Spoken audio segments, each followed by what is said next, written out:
আচ্ছা, আপনি কি জানেন বিজয়ী আর পরাজিত মানুষের মধ্যে আসল পার্থক্যটা কোথায়? মেধা? না, একদমই না। পার্থক্যটা হলো পরাজিত মানুষটা একবার আছাড় খাওয়ার পর ভাবে আমাকে দিয়ে আর হবে না, এটাই বুঝি আমার শেষ। আর বিজয়ী মানুষটা সে হাজারবার মাটিতে পড়ে গিয়েও ধুলো ঝাড়তে ঝাড়তে উঠে দাঁড়ায় এবং বলে আমি আরেকবার চেষ্টা করব, এই শেষবারের মতো। আজ আমি আপনাদের এমন একজনের গল্প শোনাবো যার জীবনে ব্যর্থতা শব্দটা এতবার এসেছিল যে অন্য কেউ হলে হয়তো বেঁচে থাকার ইচ্ছাই হারিয়ে ফেলত, কিন্তু সে থামেনি। তার এই গল্পটা শুনলে আপনি বুঝতে পারবেন অন্ধকার রাতের পরই আসলে সবচেয়ে সুন্দর সকালটা অপেক্ষা করে। আমাদের গল্পের নায়কের নামটা চলুন সাজিদ রাখি। সাজিদ কিন্তু কোনো সিনেমার হিরো নয়, সে আপনার বা আমার মতোই খুব সাধারণ একটা ছেলে। মধ্যবিত্ত পরিবারে জন্ম। ছোটবেলা থেকেই তার মাথায় একটা স্বপ্ন ছিল, সে বড় হয়ে নিজের পায়ে দাঁড়াবে, পরিবারের অভাব দূর করবে। বাবা ছিলেন সামান্য বেতনের কর্মচারী, কোনো মতে সংসার চলত। সাজিদ দেখত মাসের শেষে বাবার মানিব্যাগটা কেমন চ্যাপ্টা হয়ে যেত। মায়ের শাড়ির আঁচলে গিট দেওয়া খুচরো পয়সাও বের করতে হতো সংসার চালাতে। এই দৃশ্যগুলো সাজিদের বুকে তীরের মতো লাগত। পড়াশোনা শেষ করে সাজিদ যখন চাকরির বাজারে নামলো, তখন সে ভাবল এবার হয়তো দিন বদলাবে। কিন্তু জীবনটা তো আর অঙ্ক খাতা নয় যে সূত্র ফেললেই মিলে যাবে। সাজিদ ইন্টারভিউ দিতে শুরু করলো। একটা দুটো নয়, একে একে 30টা ইন্টারভিউ দিল সে। প্রতিবারই সেই একই কথা, আমরা আপনাকে জানাবো। কিন্তু সেই জানানোর ফোন আর আসে না। সাজিদের বন্ধুরা একে একে চাকরিতে ঢুকছে, কেউ কেউ বিয়ে করে সংসার পাচ্ছে, আর সাজিদ তখনও একটা ফাইলের বোঝা ঘাড়ে নিয়ে রোদে পুড়ে শহরের ওড়েতে গলিতে ঘুরছে। হতাশা জিনিসটা খুব ভয়ানক। এটা উই পোকার মতো ধীরে ধীরে মানুষের ভেতরটা খেয়ে ফেলে। সাজিদও হতাশ হয়ে পড়ছিল। আত্মীয় স্বজনরা যখন জিজ্ঞেস করত, কিরে সাজিদ, কিছু হলো? তখন সাজিদের মনে হতো মাটির নিচে লুকিয়ে যাই। আপনারা হয়তো ইউটিউবে চাকরি না পেয়ে হতাশা ও মুক্তি নিয়ে অনেক ভিডিও দেখেছেন, কিন্তু যার সাথে বাস্তবে এটা ঘটে তার মনের অবস্থাটা কোনো ভিডিও দিয়ে বোঝানো সম্ভব নয়। সাজিদের মনে হতো সে বুঝি পৃথিবীর সবচেয়ে অপ্রয়োজনীয় মানুষ। একদিন খুব মন খারাপ করে পার্কে বসেছিল সাজিদ। পকেটে মাত্র 10 টাকা, দুপুরে খাওয়া হয়নি। সে ভাবছিল, আমার কি কোনো যোগ্যতা নেই? আমি কি সারা জীবন বাবার ঘাড়ে বোঝা হয়ে থাকব? ঠিক তখন তার চোখ পড়ল পার্কের এক কোণায় একটা ছোট্ট ছেলে, হাতে একগুচ্ছ বেলুন। বাতাসের ঝাপটায় বারবার বেলুনগুলো হাত থেকে ছুটে যেতে চাইছে, কিন্তু ছেলেটা শক্ত করে সুতোটা ধরে আছে। ছেলেটা পড়ে গেল, হাঁটু ছড়ে গেল, কিন্তু বেলুন ছাড়ল না। উঠে দাঁড়িয়ে আবার হাসতে হাসতে দৌড় দিল। সাজিদ যেন একটা ধাক্কা খেল। একটা ছোট্ট বাচ্চা যদি তার বেলুন বাঁচানোর জন্য এত জেদ দেখাতে পারে, তবে সে তার জীবনটা বাঁচানোর জন্য কেন লড়বে না? সাজিদ ঠিক করল চাকরির পেছনে আর দৌড়াবে না, সে নিজেই কিছু করবে। কিন্তু করবেটা কি? পুঁজি তো নেই। সাজিদ তার মায়ের কাছে গেল। মায়ের জমানো কিছু টাকা আর নিজের শখের সাইকেলটা বিক্রি করে সামান্য কিছু পুঁজি জোগাড় করল। সে ঠিক করল সে অনলাইনে জামাকাপড়ের ব্যবসা করবে। শুরুটা খুব ছোট, পাইকারি বাজার থেকে সস্তায় কিছু টি-শার্ট এনে ফেসবুকে পেজ খুলে বিক্রি শুরু করল। প্রথম দিকে কেউ কিনত না, মানুষ বিশ্বাসই করত না। সাজিদ সারাদিন ল্যাপটপের সামনে বসে থাকত আর রাতে নিজে গিয়ে কুরিয়ারে পার্সেল দিয়ে আসত। কিন্তু বিধাতা হয়তো তখনও তার পরীক্ষা নেওয়া শেষ করেননি। 3 মাস যেতে না যেতেই বড় একটা ধরা খেল সে। যে সাপ্লায়ারের কাছ থেকে মাল আনতো সে তাকে ঠকিয়ে নষ্ট মাল গুছিয়ে দিল। কাস্টমাররা গালাগালি শুরু করলো, রিফান্ড চাইল। সাজিদের জমানো সব টাকা শেষ হয়ে গেল রিফান্ড দিতে গিয়ে। ব্যবসাটা লাটে উঠল। এবার কিন্তু সাজিদের বাবাও তাকে কথা শোনাতে ছাড়লেন না। বললেন, তোকে দিয়ে কিচ্ছু হবে না, তুই বরং গ্রামে গিয়ে জমি চাষ কর। সাজিদ সেদিন রাতে বালিশে মুখ গুজে অনেক কেঁদেছিল। মনে হচ্ছিল এবার সত্যিই সব শেষ। কিন্তু তার মনে পড়ল সেই বেলুনওয়ালা ছেলেটার কথা। সে ভাবল, না, আমি হারব না। আমি যদি এখন থামি তবে সবাই সঠিক প্রমাণিত হবে, আমাকে ভুল প্রমাণ করতেই হবে। সাজিদ আবার শূন্য থেকে শুরু করল। এবার আর জামা কাপড় নয়, সে লক্ষ্য করল তার এলাকার মোড়ে অনেক মানুষ চা খায়, কিন্তু ভালো কোনো স্ন্যাক্স পাওয়া যায় না। সে লজ্জার মাথা খেয়ে রাস্তার ধারে একটা ছোট ফুড কার্ট দিল। বন্ধুরা হাসাহাসি করল, বলল, মাস্টার্স পাস করে শেষমেশ তুই রাস্তায় দোকান দিলি? সাজিদ কোনো জবাব দিল না। সে জানত শূন্য থেকে শিখরে ওঠার গল্প যারা লেখে তাদের কানে তুলো দিয়ে রাখতে হয়। সাজিদের দিন শুরু হতো ভোর 5টায়। নিজে বাজারে গিয়ে সবচেয়ে তাজা সবজি আর মাংস কিনত। মশলাগুলো নিজের হাতে বাঁটত, যাতে স্বাদে কোনো কমতি না থাকে। সকাল থেকে রাত 11টা পর্যন্ত আগুনের আঁচে দাঁড়িয়ে সে খাবার বানাতো। গরমে ঘাম গড়িয়ে পড়ত, পায়ে ব্যথা হতো, তবুও সে থামেনি। প্রথম দিকে দিনে মাত্র 200-300 টাকা বিক্রি হতো। অনেকদিন এমন গেছে খাবার নষ্ট হয়েছে, সাজিদ সেই বাসি খাবার খেয়েই রাত কাটিয়েছে। আর সেই দিনগুলো নয়, আজ সে একটা বড় রেস্টুরেন্ট চালাচ্ছে যেখানে লাখ লাখ টাকার কারবার হয়। আর সেই শিশুটি, যে মানুষটা জীবন আগ বদলে দিয়েছে, সে কি আর আটকাতে পারবে? বারবার বেলুন ব্যর্থ হতে পারে, কিন্তু ছেলেটা আর শিখে নিয়েছে। আসল কারণ হলো ব্যর্থতার ভরে থেমে থাকা নয়, বরং সেই ব্যর্থতা থেকে শিক্ষা নিয়ে নতুন করে শুরু করার মধ্যেই লুকিয়ে থাকে শূন্য থেকে শিখরে ওঠার গল্প।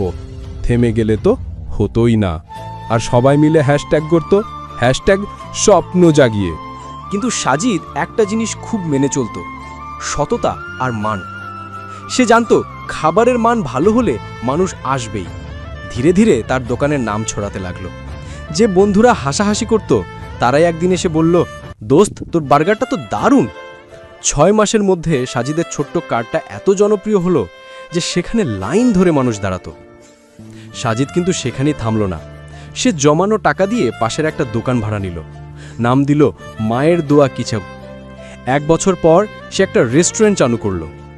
আজ 3 বছর পর সাজিদের শহরে 3টা ব্রাঞ্চ। তার অধীনে এখন 25 জন কর্মচারী কাজ করে।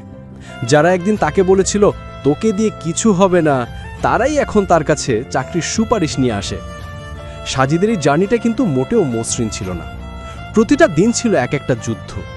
মাঝে মাঝে স্থানীয় মাস্তানদের ঝামেলা, কখনো পুলিশের ঝামেলা, কখনো আবার কর্মচারীদের অসহযোগিতা। কিন্তু সাজিদ ধৈর্য হারায়নি।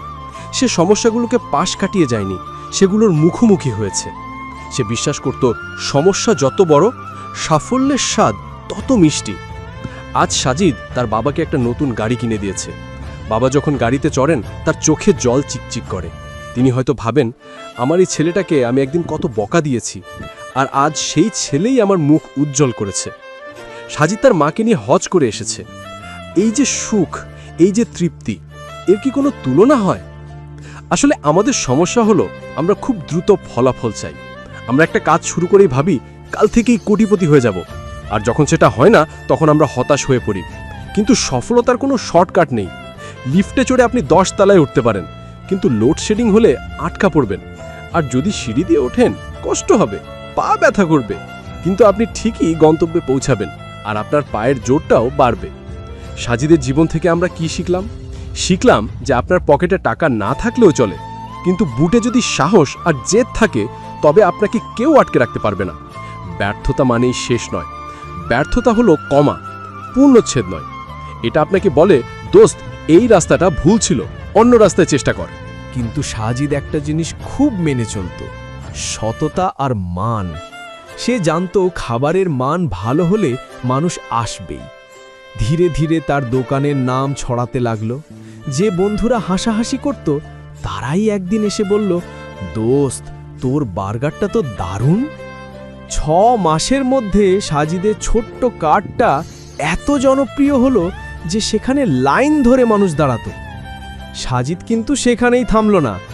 সে জমানো টাকা দিয়ে পাশের একটা দোকান ভাড়া নিল, নাম দিল মায়ের দোয়া কিচেন। 1 বছর পর সে একটা রেস্টুরেন্ট চালু করল। আজ 3 বছর পর সাজিদের শহরে 3টা ব্রাঞ্চ। তার অধীনে এখন 25 জন কর্মচারী কাজ করে। যারা একদিন তাকে বলেছিল তোকে দিয়ে কিচ্ছু হবে না, তারা এখন তার কাছে চাকরির সুপারিশ নিয়ে আসে। সাজিদের এই জার্নিটা কিন্তু মোটেও মসৃণ ছিল না। প্রতিটা দিন ছিল এক একটা যুদ্ধ। মাঝে মাঝে স্থানীয় মাস্তানদের ঝামেলা, কখনো পুলিশের ঝামেলা, কখনো আবার কর্মচারীদের অসহযোগিতা। কিন্তু সাজিদ ধৈর্য হারায়নি।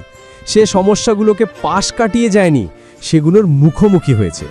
সে বিশ্বাস করত সমস্যা যত বড়, সফলতার স্বাদ তত মিষ্টি। আজ সাজিদ তার বাবাকে একটা নতুন গাড়ি কিনে দিয়েছে।